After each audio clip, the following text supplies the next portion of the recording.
వైశ్య భవనం సిద్దిపేటలో శ్రీ వాసవి కన్యకా పరమేశ్వరి అమ్మవారి జయంతోత్సవములు 6/5/2025 మంగళవారం రోజున ఉదయం 6:35 దీపారాధన, గణపతి పూజలతో మొదలై 102 గోత్రనామాల అర్చన, 1,00,000 పుష్పార్చన కార్యక్రమం కలదు.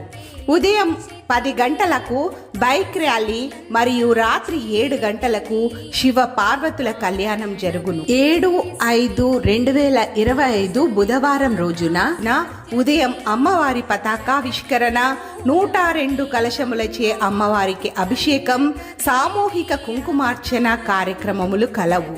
సాయంత్రం 6 గంటలకు అమ్మవారి రథోత్సవం కన్నుల పండుగగా నిర్వహించబడును. 2 రోజుల పాటు ప్రతిరోజు మధ్యాహ్నం అన్నప్రసాద వితరణ మరియు ఉదయం సాయంత్రం అల్పాహారం ఏర్పాటు చేయడం జరిగింది. కావున ఈ కార్యక్రమంలో ఆర్య వైశ్య మిత్రులు, భక్తులందరూ అధిక సంఖ్యలో పాల్గొని ఆ వాసవి కన్యకా పరమేశ్వరి అమ్మవారి కృపకు పాత్రులు కావలసిందిగా కోరుకుంటున్నాను. ఇట్లు ఆర్య వైశ్య భవన సమితి, సిద్దిపేట.